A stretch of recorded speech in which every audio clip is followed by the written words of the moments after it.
Eu estava dirigindo de volta para casa depois de um dia exaustivo de trabalho, quando meu filho de 12 anos, Miguel, me ligou com a voz tremendo. Pai, não volta para casa hoje à noite. Por favor, eu descobri uma coisa sobre a mãe, algo muito grave. Meu coração disparou. Miguel nunca tinha me pedido nada assim. Ele era um menino quieto, observador, que preferia ficar nos livros dele do que criar drama. Mas naquele momento, pelo tom da voz dele, eu sabia que algo estava terrivelmente errado. Mas antes de continuarmos, confira se você já está inscrito no canal e escreva nos comentários de onde você está assistindo este vídeo. Parei o carro no acostamento da Marginal Pinheiros, com o trânsito pesado de São Paulo zunindo ao meu redor. Miguel, o que foi? Onde você está? Ele sussurrou rápido, como se tivesse medo de ser ouvido. Estou no quarto. A mãe acha que estou fazendo lição. Pai, ela estava conversando com alguém no telefone hoje de tarde. Escutei tudo. Ela está planejando alguma coisa. Contra você. Senti um frio percorrer minha espinha. Minha esposa, Renata. A mulher com quem eu estava casado há 15 anos. A mãe do meu filho. Miguel continuou, a voz ainda mais baixa. Ela falou que hoje à noite vai acontecer alguma coisa. Disse que você não pode estar aqui. Pai, eu tenho medo. Minha mente girava tentando processar aquilo. Renata sempre foi uma mulher controladora, mas nunca imaginei que pudesse chegar a esse ponto. Fica calmo, Miguel. Escuta com atenção. Pega sua mochila, coloca alguma roupa, seu carregador de celular e sai pela janela do seu quarto. Você consegue. Desce pela árvore do quintal como você fazia quando era menor. Ouvi a respiração dele acelerar. E depois, vai até a casa do seu amigo Pedrinho. Diz pra mãe dele que você vai dormir lá porque eu autorizei. Não fala nada do que você ouviu. Nada. Eu vou resolver isso. Mas e você, pai? A preocupação na voz dele me partiu o coração. Eu vou ficar bem, mas preciso que você confie em mim agora. Faz o que eu tô pedindo. Houve uma pausa. Tá bom. Eu confio em você. Te amo, filho. Também te amo, pai. Desliguei o telefone e fiquei parado ali, com as mãos tremendo no volante. Meu nome é Carlos Henrique. Tenho 53 anos. Sou engenheiro civil e, até aquele momento, achava que tinha uma vida razoavelmente estável. Sim, meu casamento com Renata não estava perfeito. Nos últimos 2 anos ela tinha ficado distante, fria, irritada com pequenas coisas, mas eu atribuía isso ao estresse do trabalho dela como advogada. Nunca, em nenhum momento, imaginei que ela pudesse estar planejando algo contra mim. Respirei fundo e tentei pensar racionalmente. Se Miguel tinha ouvido algo tão grave a ponto de me ligar desesperado, então eu precisava descobrir o que estava acontecendo. Mas como? Não podia simplesmente voltar para casa e confrontar Renata. Se ela realmente estava tramando algo, minha presença poderia acelerar os planos dela. Precisava de provas. Precisava entender a situação antes de agir. Peguei o celular e liguei para meu irmão mais novo, Rodrigo. Ele atendera no 3º toque. E aí, mano? Tudo certo? Rodrigo, preciso da sua ajuda. É urgente. O tom da minha voz deve ter deixado claro que não era brincadeira, porque ele respondeu imediatamente. Fala. O que você precisa? Posso dormir na sua casa hoje. E não conta pra ninguém que eu tô aí. Nem pra Renata se ela ligar. Houve uma pausa. Aconteceu alguma coisa? Vou te explicar quando chegar. Mas é sério, Rodrigo. Muito sério. Então vem. Você sabe que pode contar comigo sempre. Agradeci e desliguei. Pelo menos tinha um lugar seguro para passar a noite. Mas ainda precisava descobrir o que diabos Renata estava planejando. Pensei em ligar para ela, fingir que estava tudo normal, só para sondar. Mas desisti. Qualquer coisa estranha no meu comportamento poderia alertá-la. Olhei para o relógio no painel do carro. 19h30. Se algo ia acontecer esta noite, eu tinha poucas horas para descobrir o que. Dirigi até a casa de Rodrigo, um apartamento de 2 quartos no bairro da Vila Madalena. Ele me recebeu na porta com uma cerveja na mão e uma expressão preocupada. Entra logo. Você tá com uma cara péssima. Entrei e me joguei no sofá da sala. Rodrigo sentou na poltrona em frente e me encarou. Então, vai me contar o que tá rolando ou vou ter que adivinhar? Contei tudo. A ligação de Miguel, o medo na voz dele, a conversa que ele tinha escutado, o aviso para eu não voltar para casa. Rodrigo ouviu tudo em silêncio, apenas balançando a cabeça de vez em quando. Quando terminei, ele soltou um palavrão baixo. Cara, isso é muito pesado. Você tem certeza de que o Miguel não entendeu errado? Sei lá. Pode ter sido uma conversa de trabalho da Renata que ele interpretou mal. Miguel tem 12 anos, Rodrigo. Ele não é mais uma criança. E você conhece ele. Ele é esperto, atento. Se ele achou grave o suficiente para me ligar desesperado, é porque era grave mesmo. Rodrigo coçou a barba, pensativo. Tá bom. Mas o que você acha que ela tá planejando? Tipo, a gente tá falando de quê aqui? Um divórcio surpresa? Algo pior? Essa era a pergunta que não saía da minha cabeça. Não sei, mas preciso descobrir. E como você vai fazer isso? Pensei por um momento. Tenho as senhas da conta de e-mail dela. A gente sempre compartilhou tudo. Posso acessar do meu celular e ver se tem alguma coisa suspeita. Rodrigo fez uma cara duvidosa. Isso é invasão de privacidade, mano. Pode dar ruim. Ela pode estar planejando algo contra mim, Rodrigo. Acho que invasão de privacidade é o menor dos problemas agora. Peguei meu celular e abri o navegador. Acessei a conta de e-mail de Renata usando a senha que eu sabia de cor. Meu coração batia rápido enquanto a caixa de entrada carregava. Rodrigo se aproximou, curioso. Achou alguma coisa? Comecei a rolar pelos e-mails recentes. A maioria era trabalho. Algumas conversas com amigas. Newsletters. Nada fora do comum. Mas então vi um e-mail de 3 dias atrás, vindo de um remetente desconhecido. O assunto dizia apenas: confirmação do serviço. Cliquei para abrir. O e-mail era curto e direto. Renata, conforme conversamos, o serviço será executado na data combinada. Pagamento conforme acordado. Não entre em contato novamente por este canal. Aguarde meu telefonema. Não tinha assinatura. Nenhuma identificação. Apenas aquelas linhas enigmáticas que faziam meu estômago revirar. Que diabos é isso? Rodrigo murmurou ao meu lado. Serviço? Que tipo de serviço? Continuei investigando. Fui até a pasta de enviados para ver se Renata tinha respondido. Encontrei a resposta dela também de 3 dias atrás. Entendido. O pagamento está garantido. Apenas certifique-se de que tudo ocorra conforme planejado. Não pode haver erros. Minha respiração ficou presa na garganta. Aquilo não parecia uma conversa normal. Parecia uma contratação. Mas de quê? Ou de quem? Carlos, isso tá me deixando com um mau pressentimento. Rodrigo disse, a voz séria.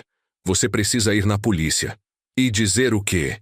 Que minha esposa mandou um e-mail estranho? Eles vão rir da minha cara. Não tenho provas de nada ainda. Rodrigo suspirou. Então, o que você vai fazer? Olhei para o e-mail novamente, lendo cada palavra, tentando encontrar alguma pista. Vou voltar para casa, mas não vou entrar. Vou ficar vigiando de fora. Se alguma coisa acontecer, eu registro e aí sim tenho provas. Rodrigo tentou me convencer a não ir, mas eu estava decidido. Precisava saber o que estava acontecendo. Não podia simplesmente ficar ali, esperando, sem fazer nada. Peguei o carro e dirigi de volta para meu bairro. Um condomínio residencial tranquilo na zona sul de São Paulo. Eram 22 horas quando cheguei. Estacionei o carro a 2 quadras de distância e caminhei até uma posição de onde conseguia ver a frente da minha casa sem ser visto. A casa estava com algumas luzes acesas. Reconheci a luz da sala e do quarto principal. Renata devia estar lá dentro, sozinha, já que Miguel estava seguro na casa do amigo. Encostei-me em uma árvore na calçada em frente, escondido pelas sombras, e esperei. Os minutos se arrastavam. Cada carro que passava fazia meu coração acelerar. Cada barulho me deixava em alerta, mas nada acontecia. A rua estava silenciosa, como em qualquer outra noite comum. Então, às 23h15, um carro preto parou em frente à minha casa. Não era um carro que eu reconhecia. Um homem saiu do banco do motorista. Alto, magro, vestindo jeans escuro e uma jaqueta. Ele olhou ao redor, certificando-se de que ninguém estava observando, e caminhou até a porta da frente. Meu sangue gelou. A porta se abriu antes mesmo que ele tocasse a campainha. Renata estava ali, esperando por ele. Eles conversaram brevemente na entrada. Não consegui ouvir o que diziam, mas a linguagem corporal deles era clara. Ela estava tensa. Ele estava tranquilo, confiante. Depois de alguns segundos ele entrou e a porta se fechou atrás deles. Fiquei ali, paralisado, tentando processar o que tinha acabado de ver. Quem era aquele homem? O que ele estava fazendo na minha casa tão tarde da noite? E por que Renata o esperava? Peguei meu celular e comecei a gravar. Se algo ia acontecer, eu precisava de provas. Esperei mais 15 minutos, que pareceram uma eternidade. Então a porta da frente se abriu novamente. O homem saiu primeiro, seguido por Renata. Eles ficaram na varanda, conversando. Dessa vez, consegui captar alguns fragmentos da conversa. Amanhã de manhã, então, o homem disse. Ele sempre sai cedo? Sempre, Renata respondeu. Por volta das 6:30 vai estar sozinho na estrada. Meu coração quase parou. Estrada? Sozinho? Do que eles estavam falando? E você tem certeza de que vai funcionar? Renata perguntou, a voz carregada de ansiedade. O homem deu um sorriso frio. Já fiz isso várias vezes. Vai parecer um acidente. Ninguém vai suspeitar de nada. Senti minhas pernas fraquejarem. Acidente. Eles estavam planejando um acidente. Comigo. A conversa continuou, mas o som de um carro passando abafou as palavras seguintes. Quando o barulho diminuiu, o homem já estava se despedindo. Então tá combinado. Amanhã, 6:30 da manhã. Rodovia dos Bandeirantes, altura do quilômetro 52. Você vai receber a confirmação depois. Renata assentiu. E o pagamento? Assim que o serviço estiver concluído. Como combinamos. O homem entrou no carro e saiu em disparada. Renata ficou parada na varanda por mais alguns segundos, olhando para a rua vazia. Então ela voltou para dentro e fechou a porta. Fiquei ali, tremendo, com o celular ainda gravando. Minha esposa, a mãe do meu filho, tinha acabado de contratar alguém para me matar, para fazer parecer um acidente na estrada. E ia acontecer amanhã de manhã, quando eu estivesse sozinho indo para o trabalho. Voltei correndo para o carro com as mãos tremendo tanto que mal conseguia segurar as chaves. Liguei o motor e saí dali o mais rápido que pude, sem olhar para trás. Minha mente estava em completo caos. Renata queria me matar. Ela tinha contratado alguém para causar um acidente comigo na estrada. E tudo ia acontecer em menos de 8 horas. Dirigi de volta para o apartamento de Rodrigo, ultrapassando todos os limites de velocidade. Quando cheguei, bati na porta com força. Ele abriu, ainda de pijama, com cara de sono. Carlos, que horas são? O que aconteceu? Entrei sem esperar convite e mostrei o vídeo que tinha gravado. Rodrigo assistiu em silêncio, os olhos arregalados de choque. Quando terminou, ele ficou pálido. Cara, isso é real? Ela realmente... Ela tá planejando te matar? É real, Rodrigo. Escutei com meus próprios ouvidos. Ela contratou um cara para causar um acidente comigo amanhã de manhã na rodovia dos Bandeirantes.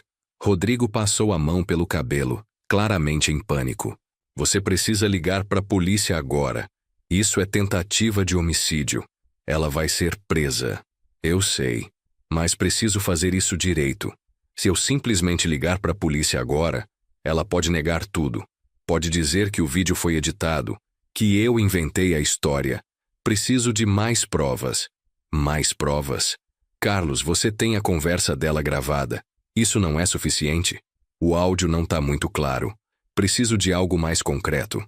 Preciso pegar ela e esse cara em flagrante. Rodrigo me olhou como se eu tivesse enlouquecido. Flagrante? Como? Pensei rapidamente. Amanhã de manhã vou fingir que tô saindo para o trabalho como sempre. Mas vou ter alguém me seguindo. Se o cara realmente tentar causar um acidente, a gente pega ele no ato. Rodrigo balançou a cabeça, incrédulo. Você tá maluco? Esse cara é um profissional. Se ele perceber que tem alguém te seguindo, ele pode desistir. Ou pior, pode fazer algo para se livrar de você de outro jeito. Eu sei dos riscos. Mas é a única forma de garantir que eles sejam pegos. Não posso deixar Renata escapar impune. E mais importante, preciso proteger Miguel. Se ela é capaz de planejar minha morte, quem garante que meu filho não vai ser o próximo? Essa última frase fez Rodrigo ficar em silêncio. Ele sabia que eu tinha razão. Tá bom, Ele disse finalmente. Mas você não vai fazer isso sozinho. Eu vou com você. Não, Rodrigo. Não vou colocar você em risco. Não tô pedindo permissão, Carlos. Você é meu irmão. Se você vai fazer essa loucura, eu vou estar lá. Olhei para ele e vi a determinação nos olhos dele. Sabia que não adiantava discutir. Obrigado. Passamos o resto da madrugada planejando cada detalhe. Rodrigo ia me seguir a uma distância segura, num carro alugado para não chamar atenção. Ele ia filmar tudo com o celular. Se o tal cara tentasse causar um acidente, Rodrigo ia ligar imediatamente para a polícia. Também decidi ligar para um advogado que eu conhecia, Dr. Fábio Mendes, para ter alguém de confiança orientando a situação juridicamente.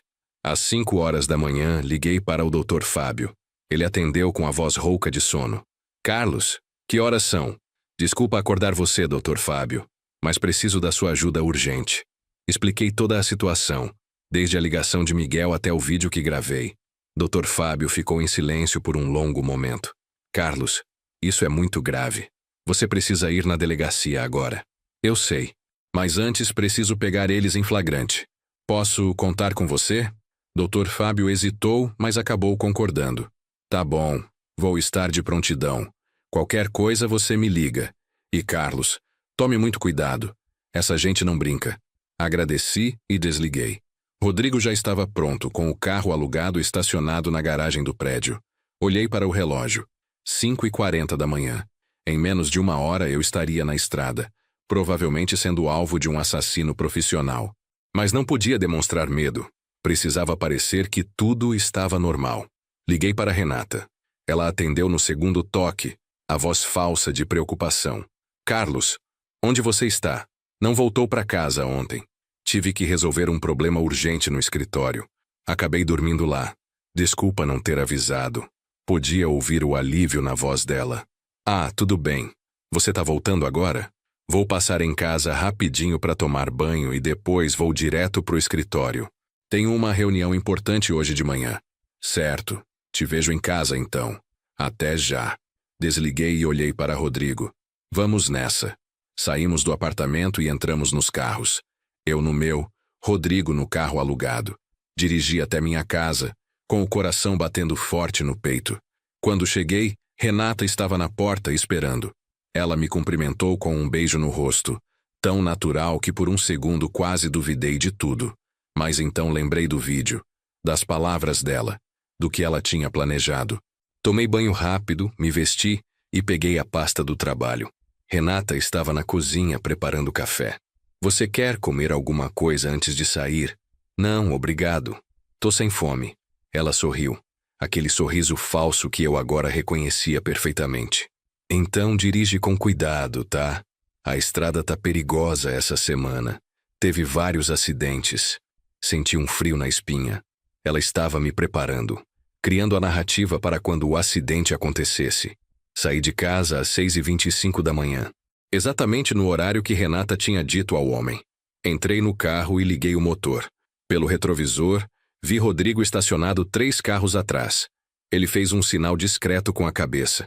Estava tudo certo. Saí do condomínio e peguei a direção da rodovia dos Bandeirantes.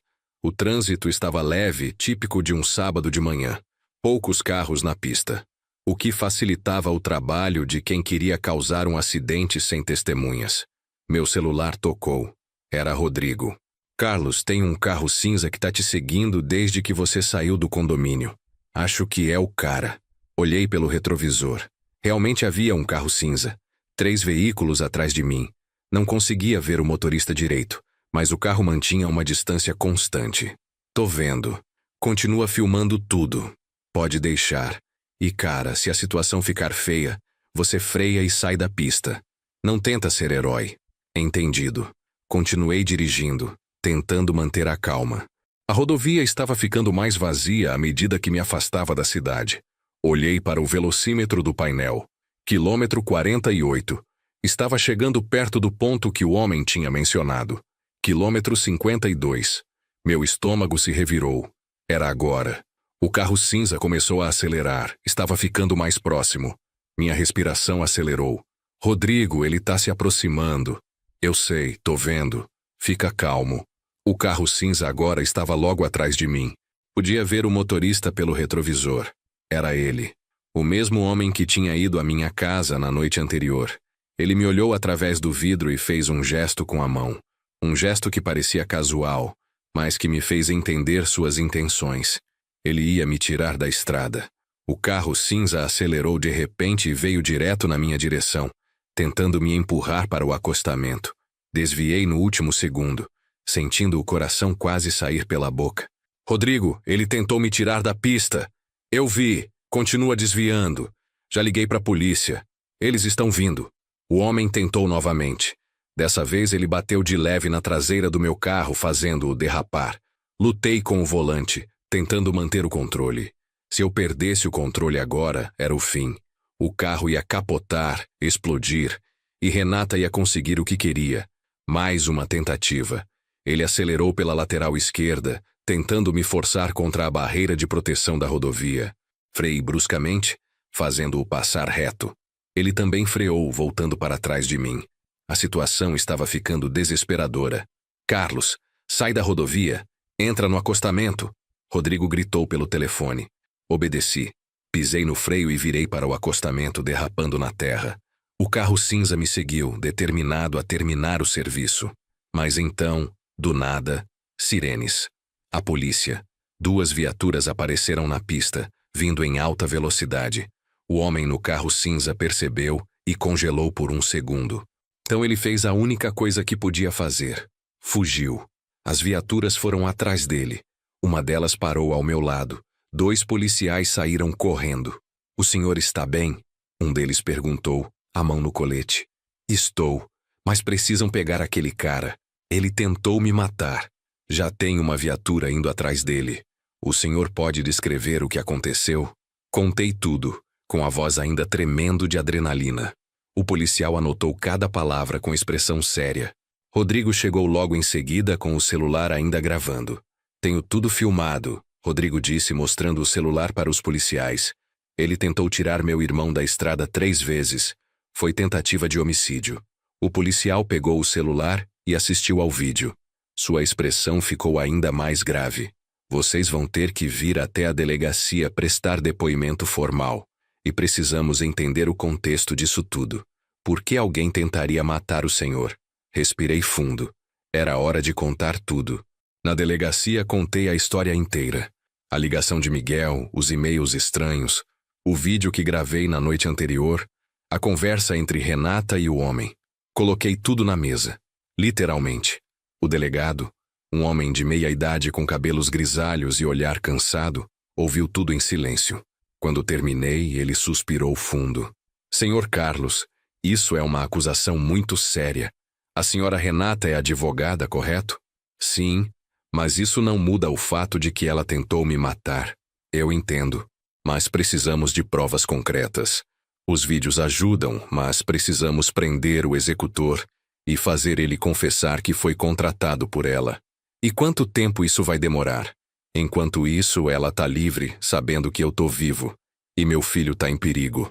O delegado se inclinou para a frente. Já mandamos uma equipe até sua casa para trazer a senhora Renata para interrogatório. Enquanto isso, o senhor e seu filho ficarão sob proteção policial. Senti um alívio momentâneo. Pelo menos Miguel estaria seguro. E o homem, conseguiram pegar? Ainda não, ele abandonou o carro cinza a poucos quilômetros daqui e fugiu a pé. Mas temos o carro. Vamos fazer uma perícia completa. Impressões digitais, documentos, histórico. Vamos descobrir quem ele é. Passei as próximas horas na delegacia, repetindo minha história para diferentes policiais, assinando documentos, autorizando buscas. Foi só no começo da tarde que recebi uma ligação de um número desconhecido. Atendi com cautela. Alô?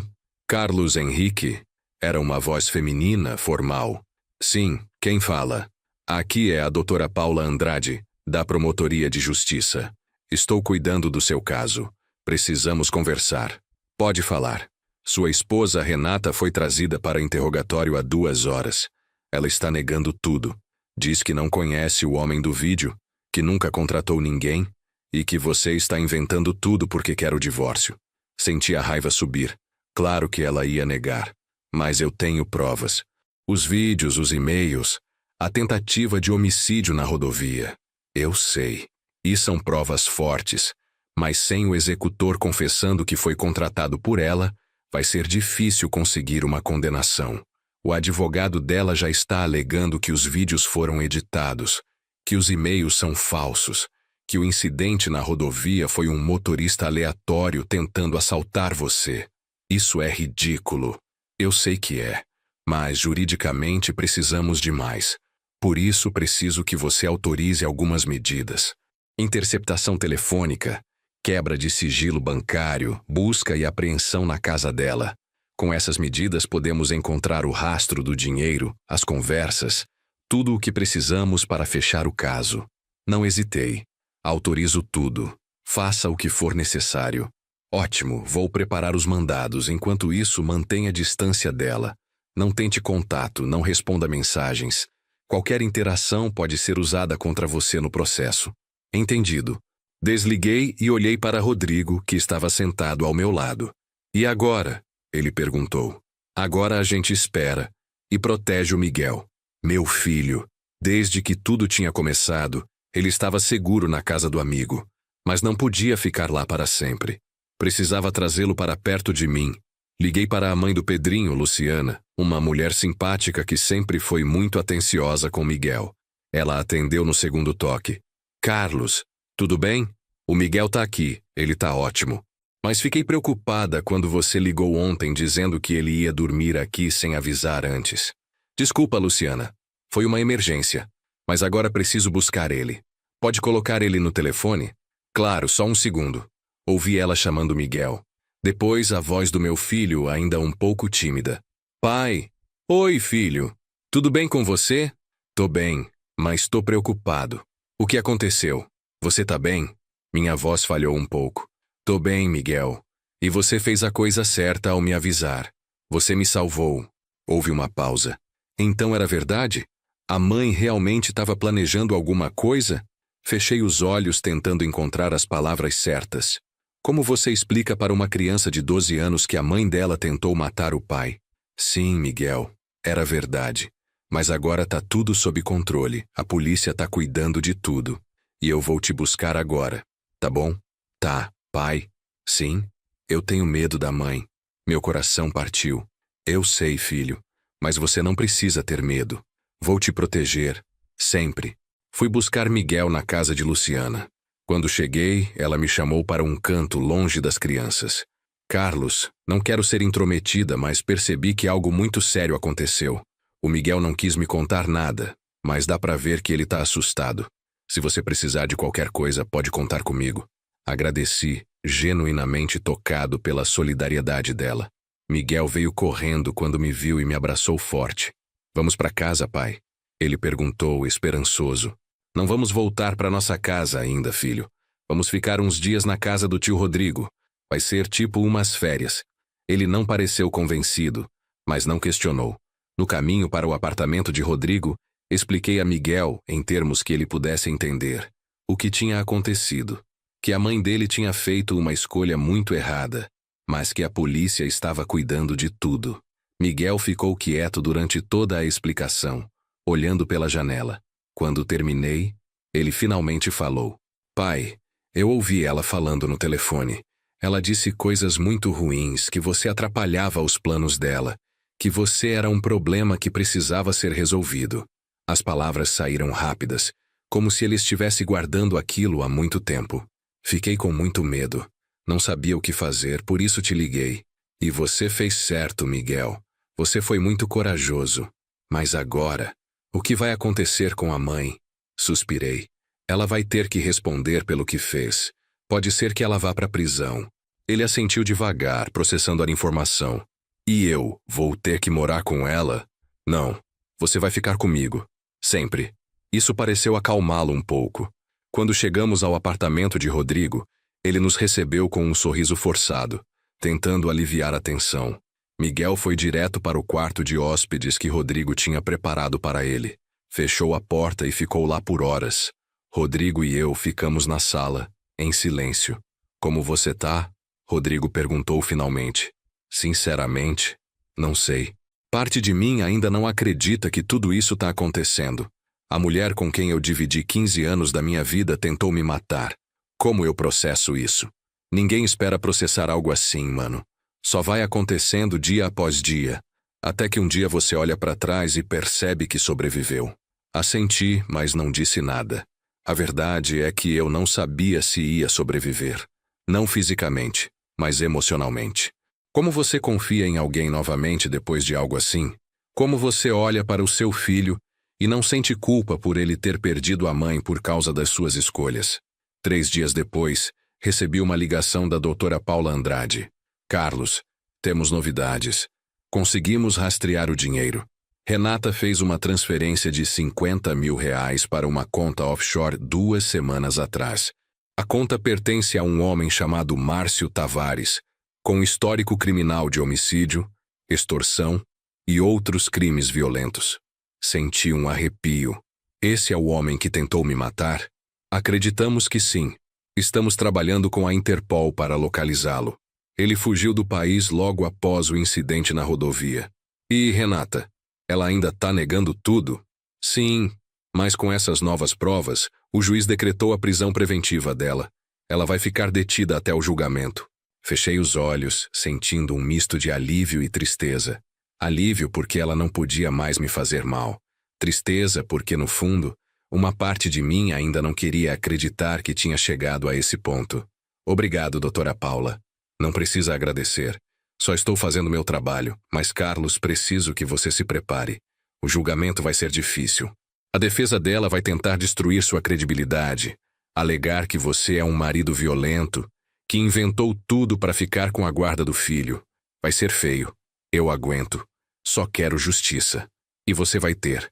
Vamos garantir isso. Nos dias seguintes, a notícia se espalhou. Renata, a advogada respeitada, presa por tentativa de homicídio contra o próprio marido. A mídia foi implacável. Repórteres acamparam em frente ao condomínio onde eu morava, tentando conseguir declarações.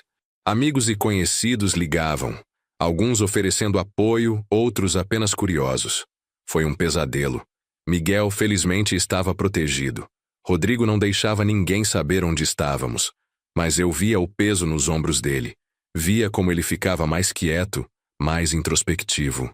Uma noite, enquanto eu e Miguel estávamos assistindo televisão, ele finalmente desabou. Pai, por que ela fez isso? A voz dele estava carregada de dor. Desliguei a televisão e me virei para ele.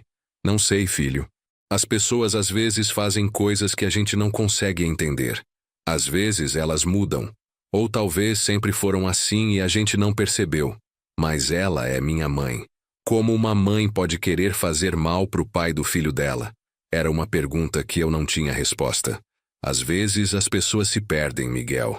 Tomam decisões ruins por motivos que só elas entendem. Mas isso não é culpa sua. Nunca foi. Ele começou a chorar. Não um choro alto, mas aquelas lágrimas silenciosas que partem o coração de qualquer pai. Puxei ele para perto e deixei que ele chorasse no meu ombro. Vai ficar tudo bem. Eu sussurrei. A gente vai ficar bem. Mas será que ia mesmo? Será que a gente conseguiria superar isso? Será que Miguel conseguiria crescer sem carregar o peso de ter uma mãe que tentou matar o próprio pai? Eu não sabia, mas ia tentar. Com todas as forças, ia tentar. 2 semanas depois, finalmente conseguimos capturar Márcio Tavares. Ele tinha fugido para o Paraguai, mas a Interpol o localizou e o extraditou de volta para o Brasil. No interrogatório, ele confessou tudo. Disse que Renata o tinha contratado, que ela queria que a morte parecesse um acidente, que tinha pagado R$50 mil adiantados e prometido mais 50 após o serviço concluído. Com a confissão dele, o caso contra Renata ficou blindado. Não havia mais como ela negar. Seu advogado tentou um acordo de delação premiada, mas a promotoria recusou. Queria um julgamento completo. O julgamento foi marcado para 3 meses depois. Durante esse tempo, tentei reconstruir alguma normalidade na vida de Miguel. Matriculei ele numa nova escola, longe de onde morávamos antes. Um lugar onde ninguém sabia da história dele, onde ele podia ser apenas uma criança normal. Mas não era fácil. Ele tinha pesadelos constantes. Acordava no meio da noite, gritando, suando frio. Levei ele num psicólogo, doutora Helena, uma profissional especializada em trauma infantil. Ela me explicou que Miguel estava sofrendo de estresse pós-traumático, que ia levar tempo para ele processar tudo, que eu precisava ter paciência. E eu tive. Todas as noites, quando ele acordava assustado, eu estava lá. Segurava a mão dele, dizia que estava tudo bem, que ele estava seguro. E aos poucos, os pesadelos foram diminuindo. Não sumiram completamente, mas ficaram menos frequentes. Enquanto isso, eu também precisava lidar com minhas próprias feridas. A traição de Renata não era só física, era emocional. Como eu podia ter dividido 15 anos da minha vida com alguém e não perceber quem ela realmente era? Como eu tinha sido tão cego? Dr. Fábio, meu advogado, me ajudou a entender. Carlos, pessoas como Renata são mestres em manipulação. Elas sabem exatamente o que fazer, o que dizer, como agir para manter a fachada. Não foi culpa sua não ter visto. Mas mesmo assim, a culpa persistia. Culpa por não ter protegido Miguel antes. Culpa por ter exposto ele a isso. Culpa por ter escolhido Renata como mãe do meu filho. Culpa por tudo. Rodrigo, como sempre, foi meu porto seguro. Você não pode se culpar pelo que ela fez, mano. Você era uma vítima tanto quanto o Miguel. A diferença é que você é adulto e consegue processar melhor. Mas isso não torna a dor menor. Finalmente chegou o dia do julgamento. O fórum estava lotado. Repórteres, curiosos, familiares de Renata. Todos queriam ver o desfecho daquele caso que tinha chocado a cidade. Entrei pela porta lateral evitando a multidão. Miguel ficou com Rodrigo em casa. Não queria que ele presenciasse aquilo. Sentei no banco reservado para as vítimas, ao lado de Dr. Fábio. Do outro lado da sala, Renata estava sentada, impassível, ao lado de seu advogado. Nossos olhos se encontraram por um segundo. Não vi arrependimento. Não vi remorso. Vi apenas raiva. Raiva por ter sido descoberta. Raiva por estar ali, sendo julgada. A sessão começou. A promotora, a doutora Paula Andrade, apresentou todas as provas. Os vídeos, os e-mails, a confissão de Márcio Tavares, as transferências bancárias, cada peça se encaixando perfeitamente, construindo um caso irrefutável. O advogado de Renata tentou argumentar que ela tinha sido coagida por Márcio, que ele a tinha ameaçado, que ela não tinha escolha. Mas a promotora rebateu com facilidade, mostrando que as transferências bancárias tinham partido dela, que ela tinha iniciado o contato, que tinha planejado tudo. Então, foi minha vez de testemunhar. Subi ao banco das testemunhas com as pernas tremendo. O juiz, um homem de 50 e poucos anos com expressão severa, me olhou com atenção. Senhor Carlos Henrique, o senhor pode nos contar com suas próprias palavras o que aconteceu? Respirei fundo e comecei. Contei sobre a ligação de Miguel, sobre os e-mails, sobre o vídeo que gravei, sobre a tentativa de homicídio na rodovia. Minha voz falhou algumas vezes, mas continuei. Precisava contar tudo. Quando terminei, o advogado de Renata teve sua chance de me interrogar. Senhor Carlos, o senhor e a senhora Renata tinham problemas conjugais, correto? Tínhamos algumas diferenças, como qualquer casal. Respondi cautelosamente. Diferenças? O senhor não estava tendo um caso extraconjugal? A pergunta me pegou de surpresa. Não, nunca traí minha esposa. Mas a senhora Renata alegou em depoimento que o senhor tinha um relacionamento com outra mulher, que por isso ela se sentiu ameaçada e vulnerável, o que a tornou presa fácil para as manipulações de Márcio Tavares. Senti a raiva subir. Era uma mentira descarada. Isso não é verdade. E não tem nenhuma prova disso porque nunca aconteceu. O advogado sorriu como se tivesse conseguido o que queria. Sem mais perguntas. Voltei para meu lugar frustrado. Dr. Fábio me tranquilizou. Relaxa. Ele tá só tentando plantar dúvidas no júri. Mas sem provas não vai colar. Depois de mim, outros testemunharam. Rodrigo contou sobre o vídeo que gravou na rodovia. Luciana, a mãe do Pedrinho, testemunhou sobre o comportamento estranho de Miguel naquela noite.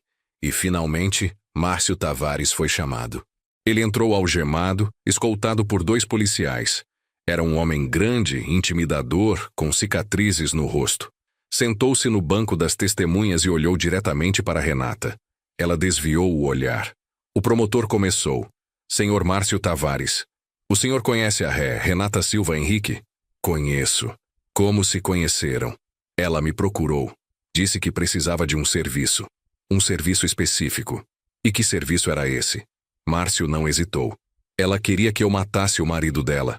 Disse que tinha que parecer um acidente. Me pagou 50 mil adiantados e prometeu mais 50 depois. Houve um burburinho na sala. O juiz bateu o martelo pedindo silêncio. E o senhor aceitou? Aceitei. Era um bom dinheiro. O senhor tem alguma prova de que foi a quem o contratou? Márcio sorriu. Tenho. Gravei algumas das conversas telefônicas que tivemos, por segurança. A sala explodiu em vozes. O advogado de Renata se levantou protestando. Objeção. Essas gravações são ilegais. O juiz ergueu a mão. Vou permitir as gravações como evidência. Continuem. A promotora pegou um celular e conectou ao sistema de som da sala. Então, a voz de Renata preencheu o ambiente. Tem certeza de que vai parecer um acidente? Tenho, já fiz isso antes. E se algo der errado? Nada vai dar errado. Confie em mim. Senti um arrepio. Era a voz dela. Inconfundível. Olhei para Renata. Ela estava pálida, as mãos tremendo. Sabia que tinha acabado. Depois das gravações, o júri se retirou para deliberar. Demorou 3 horas. 3 horas de ansiedade, de espera torturante. Quando finalmente voltaram, o porta-voz anunciou o veredicto. Culpada de tentativa de homicídio qualificado. Fechei os olhos, sentindo um alívio imenso. O juiz proferiu a sentença. Renata Silva Henrique, você foi considerada culpada de tentativa de homicídio qualificado contra seu marido, Carlos Henrique. Levo em consideração a premeditação, a frieza na execução do plano e a completa ausência de remorso. Condeno você a 20 anos de prisão em regime fechado. 20 anos. Era muito. Era pouco. Não sei. Só sei que era justiça. Renata não reagiu. Apenas baixou a cabeça enquanto era levada pelos policiais. Saí do fórum com o Dr. Fábio ao meu lado. Repórteres gritavam perguntas. Câmeras piscavam. Mas eu não parei. Entrei no carro e dirigi direto para casa. Para o apartamento de Rodrigo, onde Miguel me esperava. Quando cheguei, ele correu para mim. E aí, pai, o que aconteceu? Abracei ele forte. Ela foi condenada. Vai ficar presa por muito tempo. Miguel não disse nada. Apenas me abraçou de volta. Nos meses seguintes, comecei o processo de reconstrução. Vendi a casa onde morávamos, pois estava cheia de memórias ruins. Comprei um apartamento menor, mais acolhedor, mais perto da escola de Miguel. Reorganizei minha vida profissional, priorizando horários que me permitissem estar mais presente para meu filho. Miguel, aos poucos, começou a se abrir novamente. Fez novos amigos na escola. Voltou a sorrir. Ainda tinha dias difíceis, é claro. Dias em que ele ficava quieto, pensativo. Dias em que perguntava sobre a mãe. Mas aprendemos a lidar com isso juntos. Certo dia, quase 1 ano após o julgamento, Miguel me procurou com uma expressão séria. Pai, posso te perguntar uma coisa? Claro, filho, sempre. Você ainda ama a mãe? A pergunta me pegou desprevenido. Sentei ao lado dele e pensei antes de responder. Eu amei a pessoa que eu achava que ela era. Mas essa pessoa nunca realmente existiu. Era uma máscara. Então não amo a pessoa que ela realmente é. E você acha que ela me ama? Meu coração apertou. Acho que do jeito dela, sim. Mas o amor dela é complicado, cheio de condições. E isso não é culpa sua, Miguel. Nunca foi. Ele assentiu, parecendo satisfeito com a resposta. Tá bom. 1 semana depois, recebi uma carta. Era de Renata, da prisão. Fiquei olhando para o envelope por um longo tempo, sem saber se devia abrir. Finalmente, abri. A carta era curta. Carlos, sei que você nunca vai me perdoar. E não estou pedindo isso. Só quero que você saiba que nunca quis machucar o Miguel. Ele sempre foi inocente nisso tudo. Cuida bem dele. Renata. Joguei a carta no lixo. Não tinha nada para dizer a ela. Nenhuma resposta que fizesse diferença. Ela tinha feito suas escolhas. Agora tinha que viver com as consequências. 2 anos após o julgamento, minha vida tinha se estabilizado. Miguel estava no 1º ano do ensino médio. tirando boas notas, jogando futebol no time da escola. Eu tinha voltado a trabalhar normalmente, até conseguindo alguns projetos importantes. Rodrigo continuava sendo um tio presente, sempre disposto a ajudar. Certa tarde estava no escritório quando recebi uma ligação de um número desconhecido. Atendi com cautela. Alô? Carlos Henrique? Sim, quem fala? Aqui é da Penitenciária Feminina de Santana. Estou ligando para informar que a detenta Renata Silva Henrique solicitou uma visita sua e do filho Miguel. Fiquei em silêncio por um momento. Ela pode solicitar, mas não sou obrigado a aceitar, correto? Correto. É uma decisão completamente sua. Então recuso. E meu filho também não vai visitá-la. Houve uma pausa do outro lado. Entendo. Vou registrar sua resposta. Tenha um bom dia. Desliguei e fiquei olhando para o celular. Parte de mim se sentia culpada por negar aquilo, mas a maior parte sabia que era a decisão certa.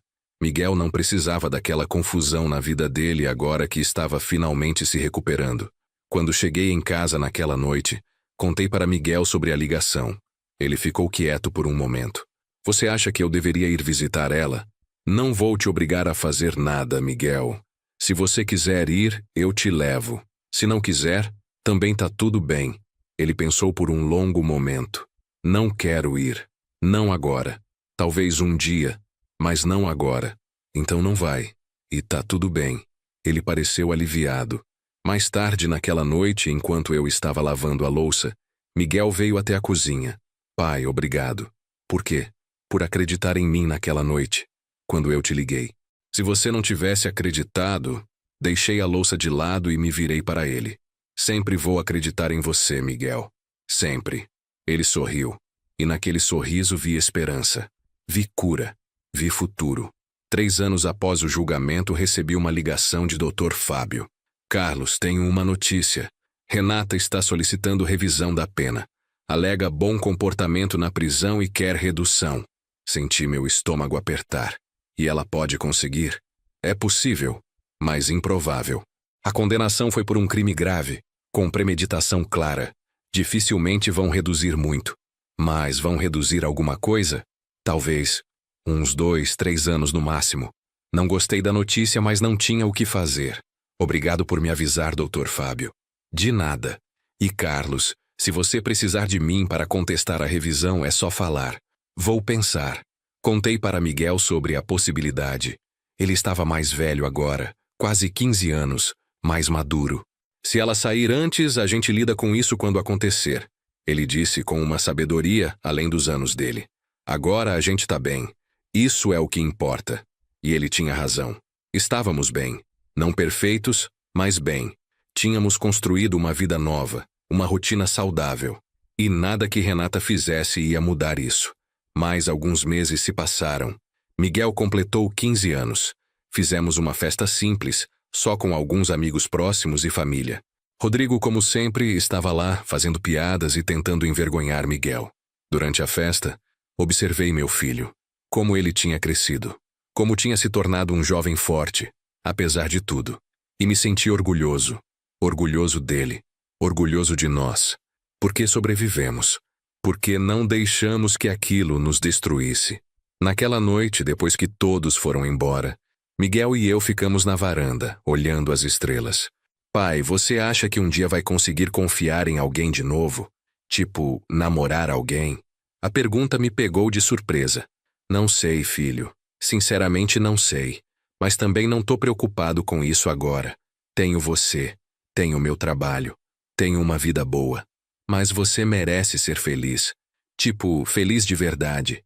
Com alguém que te ame de verdade. Sorri. Eu sou feliz, Miguel. De verdade. Talvez não da forma tradicional, mas sou. Ele assentiu, parecendo satisfeito. Mais alguns meses se passaram. A vida continuou. Trabalho, escola, rotina. Até que, num dia comum de sábado, recebi uma ligação que mudou tudo novamente. Era da penitenciária. Senhor Carlos, precisamos informá-lo de um incidente. A detenta Renata Silva Henrique sofreu um ataque de outra detenta ontem à noite. Ela está hospitalizada em estado grave. Senti o mundo girar. Como assim? O que aconteceu? Houve uma briga na cela. Renata foi esfaqueada 3 vezes. Os médicos estão fazendo o possível, mas o quadro é delicado. Desliguei, atordoado. Renata tinha sido esfaqueada, estava morrendo. E eu não sentia nada. Nem raiva, nem tristeza, nem alívio. Apenas um vazio. Contei para Miguel. Ele também ficou sem reação. A gente vai visitá-la? Ele perguntou a voz neutra. Você quer ir? Ele pensou. Acho que sim. Tipo, se ela morrer, não quero ter remorso de não ter ido. Fomos ao hospital no dia seguinte. Renata estava na UTI, conectada a diversos aparelhos. Parecia frágil, vulnerável, tão diferente da mulher fria e calculista que eu conhecia. Quando nos viu, seus olhos se encheram de lágrimas. Miguel, Carlos. Sua voz era fraca, quase inaudível. Miguel se aproximou da cama hesitante. Oi, mãe. Meu filho. Meu menino. Ela tentou estender a mão, mas estava fraca demais. Miguel segurou a mão dela. Como você tá? Morrendo. Ela disse com um sorriso amargo. Os médicos não falam, mas eu sei. Fiquei perto da porta, apenas observando. Não tinha nada para dizer. Miguel, eu sinto muito. Por tudo. Pelo que fiz com seu pai, pelo que fiz com você. Eu fui uma pessoa horrível. Ele não respondeu. Apenas segurou a mão dela. Você pode não acreditar, mas eu sempre te amei. Do meu jeito errado, mas amei. Agora era a vez dele de chorar. Então por que você fez aquilo? Por que tentou matar o papai? Porque eu estava perdida. Porque eu achei que ia ser mais feliz sem ele. Mas eu estava errada. Tão errada. Ela tossiu, uma tosse fraca que fez os monitores apitarem. Uma enfermeira entrou correndo, nos pedindo para sair. Saímos. Ficamos no corredor, em silêncio. Miguel estava chorando baixo. Coloquei a mão no ombro dele. Você tá bem? Não sei. É estranho. Ela é minha mãe, mas também é a pessoa que tentou te matar. Como eu devo me sentir? Não existe resposta certa, Miguel. Você pode sentir o que quiser. Raiva, tristeza, alívio, tudo junto.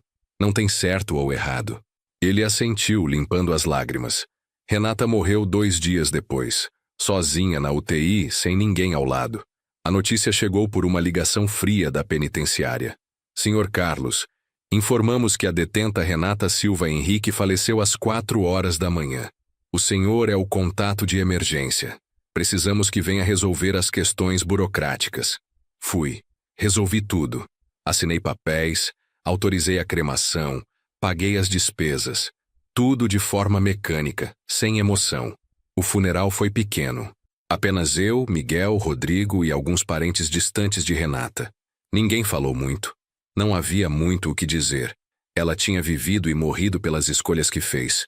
Miguel ficou olhando a urna por um longo tempo. Então ele se virou para mim. É errado eu não sentir tristeza? Não, filho, não é errado. Porque eu não sinto. Só sinto vazio. O vazio também é um sentimento válido. Voltamos para casa em silêncio. Naquela noite, Miguel teve um pesadelo. O primeiro em meses. Corri para o quarto dele quando ouvi os gritos. Ei, tá tudo bem, foi só um sonho. Ele estava suando, ofegante. Sonhei com ela, com a mãe. Ela estava me pedindo desculpas, mas eu não conseguia perdoar. E isso me fez sentir mal. Miguel, você não é obrigado a perdoar. Nem agora, nem nunca. Perdão é algo que você só dá se e quando estiver pronto. E se nunca estiver pronto, também tá tudo bem. Mas e se eu quiser perdoar um dia? Então você perdoa. Não existe prazo para essas coisas. Ele deitou novamente mais calmo. Obrigado, pai. Sempre, filho. Sempre. Nos meses seguintes à morte de Renata, algo mudou em Miguel. Ele ficou mais quieto, mais introspectivo. Não de uma forma preocupante, mas como se estivesse processando tudo. Doutora Helena, a psicóloga, explicou que era normal, que a morte da mãe, mesmo com todo o histórico, ainda era um evento traumático, que ia levar tempo. Mas eu via progresso. Via ele se fortalecendo a cada dia. Um dia, quase 6 meses após a morte de Renata, Miguel veio até mim com uma caixa. Encontrei isso no meu armário. São fotos antigas, de quando a gente era uma família. Abri a caixa. Lá estavam fotos de quando Miguel era pequeno. Renata sorrindo, me abraçando, segurando Miguel bebê. Tudo parecia tão perfeito naquelas fotos. Tão falso agora que eu sabia a verdade. Posso guardar? Miguel perguntou. Mesmo sabendo de tudo? Claro que pode. São suas memórias. E nem tudo precisa ser ruim. Você pode guardar as partes boas e deixar as ruins para trás. Ele sorriu aliviado. É isso que eu quero fazer. Lembrar da mãe que eu achava que tinha, não da pessoa que ela realmente era. Então faz isso. E não deixa ninguém te fazer sentir mal por isso. Guardou a caixa com cuidado. Naquela noite, enquanto jantávamos, ele me fez uma pergunta. Pai, você acha que eu vou ser como ela um dia? A pergunta me cortou. O quê? Por que você tá pensando isso? Porque ela é minha mãe. E se eu herdei, sei lá, a capacidade dela de fazer coisas ruins? Me inclinei para a frente segurando as mãos dele. Miguel, escuta bem o que eu vou te dizer. Você não é ela. Você tem empatia, compaixão, amor. Coisas que ela nunca teve de verdade. Mas e se? Não tem e se. Você é quem você escolhe ser. E você já mostrou várias vezes quem você é. Um menino bom, corajoso, que salvou a vida do próprio pai. Isso é quem você é. Ele pareceu absorver minhas palavras. Obrigado. Eu precisava ouvir isso. 4 anos após a tentativa de homicídio, finalmente senti que estava virando a página. Não esquecendo. Nunca seria possível esquecer. Mas seguindo em frente. Miguel estava no penúltimo ano do ensino médio, pensando em faculdades, fazendo planos para o futuro. Eu tinha voltado a me sentir confortável no meu próprio corpo, na minha própria vida. E Rodrigo, meu irmão, continuava sendo meu maior apoiador. Certo dia, ele veio me visitar com uma proposta. Cara, eu sei que você não quer ouvir isso, mas você precisa começar a viver de novo. Tipo, sair, conhecer pessoas, namorar. Rodrigo, a gente já conversou sobre isso. Eu sei, mas faz 4 anos, mano. Você não pode deixar o que ela fez definir o resto da sua vida. Suspirei. Não é que eu tô deixando. É que eu não sinto vontade. Não confio mais nas pessoas desse jeito. E você acha que vai voltar a confiar ficando trancado em casa? Ele tinha um ponto. Mas ainda assim não me sentia pronto. Vou pensar. Foi tudo que consegui dizer. É tudo que eu peço. Rodrigo saiu, me deixando com meus pensamentos. Será que ele tinha razão? Será que eu estava me sabotando, me mantendo preso ao passado? Não tinha respostas, só dúvidas. 2 semanas depois, no trabalho, uma colega nova foi transferida para o meu departamento. Seu nome era Patrícia, uma engenheira recém-formada, cheia de energia e entusiasmo. Ela era simpática, inteligente e por algum motivo sempre achava uma desculpa para conversar comigo. No começo, fui cordial, mas distante. Não queria dar esperanças, mas ela persistia. Não de forma invasiva, apenas presente. Até que um dia, ela me convidou para almoçar. Só um almoço entre colegas, ela disse com um sorriso. Nada demais. Hesitei, mas algo em mim disse para aceitar. Tá bom, só entre colegas. O almoço foi agradável. Conversamos sobre trabalho, sobre hobbies, sobre a vida. Ela me contou sobre sua família, sobre como tinha lutado para se formar em engenharia. Eu contei sobre Miguel, sobre como ele estava crescendo rápido demais. Não mencionei Renata. Não ainda. Quando voltamos ao escritório, me peguei sorrindo. Não um sorriso forçado, mas genuíno. Foi estranho, mas bom. Nos dias seguintes, Patrícia e eu continuamos conversando, sempre de forma leve, sem pressão. Até que, 3 semanas depois, ela me convidou para jantar. Não entre colegas dessa vez, ela disse com um sorriso tímido. Um jantar de verdade. Meu primeiro instinto foi recusar. Mas então pensei em Miguel, em Rodrigo, em como todos me diziam para viver. Eu preciso ser honesto com você sobre uma coisa primeiro. Pode falar. Contei tudo. Sobre Renata, sobre a tentativa de homicídio, sobre o julgamento, sobre como aquilo tinha me deixado com cicatrizes profundas. Ela ouviu tudo em silêncio. Quando terminei, achei que ela ia se desculpar educadamente e desistir. Mas não foi isso que aconteceu. Obrigada por confiar em mim. Deve ter sido muito difícil passar por isso. Foi. E eu entendo se você não está pronto para namorar. Mas eu gostaria de te conhecer melhor, sem pressão. Só ver onde isso vai dar. Olhei para ela. sua sinceridade, sua paciência. E pensei, talvez fosse hora de tentar. Tá bom, vamos jantar. Contei para Miguel naquela noite. Ele ficou surpreso. Sério? Você vai sair com alguém? Vou, mas é só um jantar, nada sério. Ele sorriu. Eu acho bom, pai. Você merece ser feliz. E você tá bem com isso? Tô. Desde que ela seja legal com você. Ela parece ser. O jantar foi melhor do que eu esperava. Patrícia era fácil de conversar, tinha um senso de humor ótimo e, mais importante, respeitava meus limites. Não forçou nada, apenas aproveitou o momento. Quando a noite terminou, ela me agradeceu. Obrigada por me dar uma chance. Obrigado por ter paciência comigo. Nos próximos meses, Patrícia e eu começamos a sair regularmente. Nada oficial ainda, apenas conhecendo um ao outro. Miguel a conheceu depois de 2 meses. Ele gostou dela imediatamente. Ela é legal, pai. E parece que gosta de você de verdade. Você acha? Acho. E depois de tudo, você merece alguém que goste de você de verdade. Ele tinha crescido tanto. Aos 17 anos, Miguel estava se tornando um homem. E um homem bom, apesar de tudo. 6 meses depois de começar a namorar Patrícia, finalmente senti que estava pronto para algo sério. Conversamos sobre oficializar o relacionamento, sobre apresentá-la como minha namorada, não apenas como alguém que eu estou saindo. Ela aceitou com um sorriso. Achei que você nunca ia perguntar. Desculpa demorar tanto. Não precisa se desculpar. Eu sabia pelo que você passou. Eu podia esperar. E ela esperou.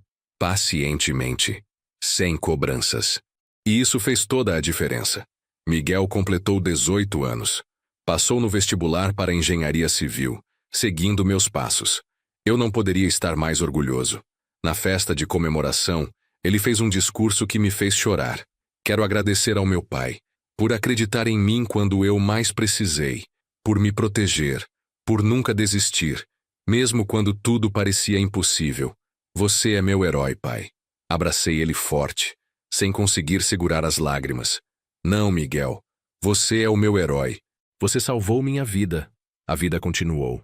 Miguel entrou na faculdade.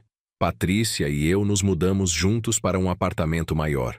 Rodrigo, como sempre, continuou sendo o melhor tio do mundo. 5 anos após a tentativa de homicídio, eu estava em paz. Não esqueci. As cicatrizes ainda estavam lá, mas não me definiam mais. Certo dia recebi uma carta. Era de uma mulher que tinha dividido cela com Renata. Ela escreveu dizendo que Renata, nos últimos dias de vida, tinha pedido para que ela me entregasse uma mensagem. A mensagem dizia: Carlos, eu sei que nunca vou ser perdoada pelo que fiz. E não estou pedindo perdão, mas quero que você saiba que no final, percebi o quanto eu estava errada. O quanto eu joguei fora. Você era um bom homem. É um bom homem. E Miguel, cuida bem dele. Ele merece tudo de bom. Renata. Fechei a carta e a guardei na gaveta. Não ia respondê-la. Não tinha o que dizer. Mas guardei. Para um dia talvez mostrar para Miguel se ele quisesse. Naquela noite, Patrícia me perguntou sobre a carta. Contei. Ela ficou quieta por um momento. Como você se sente sobre isso? Vazio. Não sinto raiva, não sinto tristeza. Só vazio. Acho que é o melhor que você pode sentir. Significa que você seguiu em frente. Acho que sim. Finalmente. Ela me abraçou. E naquele abraço, senti algo que não sentia há muito tempo. Segurança, confiança, amor. Miguel estava na faculdade, construindo seu próprio futuro. Eu estava num relacionamento saudável, com alguém que me respeitava e me amava de verdade. Rodrigo estava feliz, vendo a gente bem. Sobrevivemos. Contra todas as probabilidades, sobrevivemos. E não só sobrevivemos, prosperamos. 6 anos após aquela ligação desesperada de Miguel, olhei para trás e vi o quanto tínhamos caminhado. As feridas tinham cicatrizado. As cicatrizes permaneciam, mas não doíam mais. E pela primeira vez em anos, eu olhava para o futuro com esperança, com expectativa, com alegria. Miguel se formou na faculdade 4 anos depois. Foi um dos melhores alunos da turma. Na formatura, ele me chamou ao palco. Quero dedicar essa conquista ao meu pai. Sem ele, eu não estaria aqui hoje. Obrigado, pai, por tudo. O auditório inteiro aplaudiu. Eu subi ao palco, abracei meu filho, e pela primeira vez desde que tudo começou, senti que tínhamos vencido. Completamente. Patrícia e eu nos casamos 2 anos depois. Foi uma cerimônia pequena, íntima. Apenas com família e amigos próximos. Miguel foi meu padrinho. E no altar, quando disse sim, senti que estava realmente recomeçando. De verdade dessa vez. A vida que construímos não era perfeita. Tínhamos discussões, problemas, dias difíceis. Mas era real. Era honesta. E era nossa. Miguel arranjou um emprego numa empresa de engenharia renomada. Começou a namorar uma colega de trabalho, Beatriz, uma moça doce e inteligente. Quando ele a apresentou para mim, vi nos olhos dele o mesmo brilho que eu via nos meus quando olhava para Patrícia. Pai, eu acho que ela é a certa, ele me disse uma noite. Como você sabe? Porque quando eu tô com ela, eu me sinto em casa. Seguro. Amado. Sorri. Então ela é a certa. 8 anos após a tentativa de homicídio, recebi um telefonema que não esperava. Era de um jornalista, querendo fazer uma matéria sobre sobreviventes de tentativas de homicídio dentro da família. No começo recusei. Não queria reviver aquilo publicamente. Mas o jornalista insistiu. Sua história pode ajudar outras pessoas. Pessoas que estão passando pelo mesmo. Que não sabem que é possível sobreviver e reconstruir. Conversei com Miguel e Patrícia. Ambos me apoiaram, qualquer que fosse minha decisão. Pensei por semanas, até que decidi aceitar. A entrevista foi difícil. Tive que reviver cada momento, cada emoção. Mas no final, quando o jornalista me perguntou o que você diria para alguém que está passando por algo parecido, eu soube exatamente o que responder. Eu diria, acredite nos sinais, acredite nas pessoas que te amam. E saiba que, não importa quão escuro pareça, existe luz do outro lado. Você só precisa continuar caminhando. A matéria foi publicada e teve repercussão. Recebi mensagens de dezenas de pessoas, contando suas próprias histórias, agradecendo por compartilhar a minha. Algumas me pediram conselhos. Outras apenas queriam dizer que não estavam sozinhas. E percebi que, ao contar minha história, eu não estava apenas ajudando outros. Estava fechando meu próprio ciclo. Estava finalmente deixando para trás os últimos resquícios de dor. Miguel ficou noivo de Beatriz 1 ano depois. O pedido foi simples, mas lindo, num parque onde eles costumavam caminhar. Quando ele me contou, seus olhos brilhavam de felicidade. Pai, eu quero que você seja meu padrinho de casamento. Seria uma honra, filho. O casamento foi marcado para 10 anos após a tentativa de homicídio. Uma década completa. No dia do casamento, enquanto eu ajustava a gravata de Miguel no quarto dele, ele me olhou pelo espelho. Pai, obrigado. Por quê? Por tudo. Por acreditar em mim naquela noite. Por me proteger. Por me mostrar como ser um homem de verdade. Por nunca desistir. Minha voz falhou. Você nunca precisa me agradecer por isso, Miguel. Foi a coisa mais fácil que já fiz na vida. Ele se virou e me abraçou. Eu te amo, pai. Eu também te amo, filho. O casamento foi lindo. Ver Miguel ali, no altar, esperando por Beatriz, me fez perceber o quanto tínhamos evoluído. 10 anos atrás, estávamos fugindo da morte. Hoje, estávamos celebrando a vida. Quando chegou minha vez de fazer um discurso na festa, levantei minha taça. Miguel, ver você aqui hoje tão feliz, tão realizado, me enche de orgulho. Você superou coisas que ninguém deveria ter que superar. E mesmo assim se tornou um homem incrível. Um homem bom, justo, amoroso. Você é tudo o que eu poderia ter pedido num filho. E mais. Te amo mais do que palavras podem expressar. As pessoas aplaudiram. Miguel tinha lágrimas nos olhos. E eu também.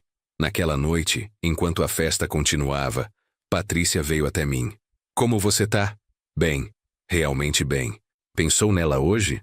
Sabia que ela estava falando de Renata. Pensei, mas não com raiva ou tristeza. Só pensei sobre como as coisas poderiam ter sido diferentes. Mas também sobre como, de certa forma, tudo levou a gente até aqui. E aqui é bom. Ela sorriu e me beijou. Aqui é muito bom. 10 anos.